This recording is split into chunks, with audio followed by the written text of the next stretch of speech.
right, let's now turn our attention to the big story, that is, as far as the CBSE Class 12 exams are concerned, what is going to be the assessment and evaluation criteria? That has finally now been announced, ending the suspense at this point in time. So essentially, for the students will be awarded marks for practicals as well as for the exams conducted by the schools. And for theory, the marks will be given based on the average marks from class 10, 11 and 12. So all three classes have been assigned a certain weightage. Class 10 final exams, the theory best of 3 papers will be taken. That will be given a 30% weightage. Class 12 exams, again, class 11 exams will also be given a 30% weightage, the theory component. And class 12, the pre-boards as well as the unit tests, those exams will be taken into account, and that will be given the maximum weightage, which is 40% weightage. Those who are not happy with or not satisfied with the outcome of this method of evaluation will be able to appear for the class 12 board exams, which will be held at some point in time once the situation is a little more conducive. So at this point, those are some of the details here. Now, both CBSE and CISE have said that they will be declaring their results by the 31st of July. I feel like the formula is fair because we're taking into consideration 10th, 11th, 12th grade marks, and the 10th marks was a whole board exam. Everyone went to specific centers to write these board exam. It was a national exam. So I think that is fair. And then when we come to the 11th grade exams, like you rightly mentioned, a lot of students do take it lightly. So what happens to them? But then, so already answered that question by saying that if they're not satisfied with what happens, then they can, sit for exams whenever it's conducive.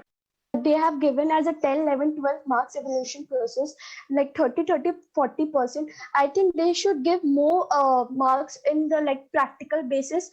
They can give a 50% ratio to the class 12 and 30-20, but they have given 10, they have included 10 marks also. I think they should not include 10 marks because many students do not, they didn't do better in that time or in that result.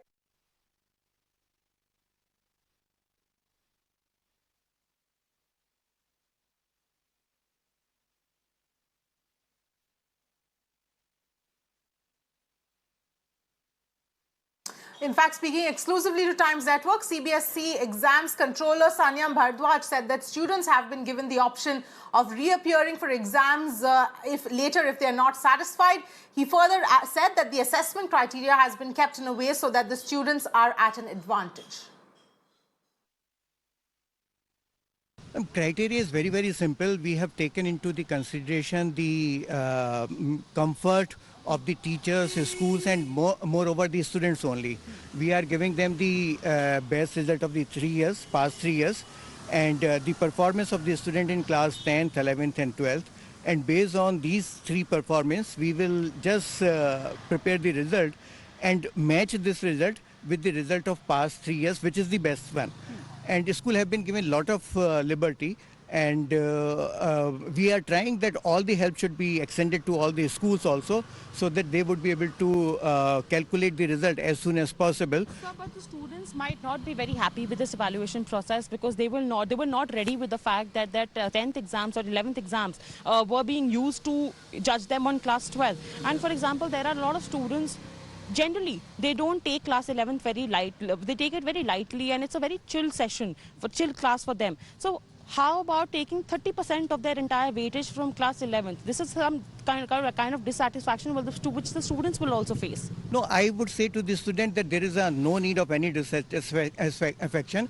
It is because of when 30% we are taking from the class 10th, that is the very, very, I would say, robust examination which has been conducted, and the performance of the student is known to us.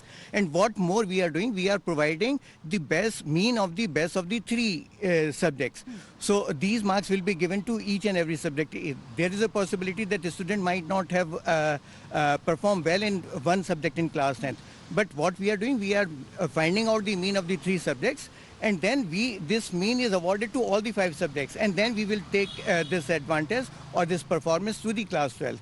So everyone would be on the advantageous position only. As far as class 11th is concerned, we are going only for the theory part, that is of the very, very small thing, because that was the also examination which was conducted during non-COVID period. The students have performed very well. If they are not so serious or they were finding any difficulty, so schools have the liberty to moderate their marks.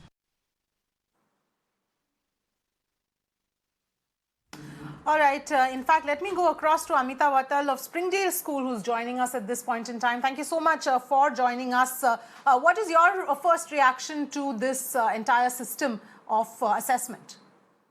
No, the first reaction that I have is of immense relief for the student and the parent community. Having said that, I think it's a very balanced way, because at the end of the day, I have mentioned that periodically, that, there's no foolproof formula. Anything that you do, someone or the other will find some kind of traction in it. I think that the CBSE has come out with a sort of it has different permutation combinations for all levels. Students, whether they've done well in 10th or 11th or 12th, they've got an opportunity at different levels to reveal their best potential. I think the fact that 10th 30% has been taken is an area which has been validated by the CBSE, because that was a board exam that took place. As far as the 11th is concerned, it's not really fair to say that, we don't care about what happens in class 11, because at the end of the day, students who are focused towards careers, and they are at that point of time, are looking at their final examinations. And that examination was taken pre-pandemic. And it's all right if those results come from class 11. Right. All right, Amita Vatal, thank you so much for joining us with your perspective at this point in time.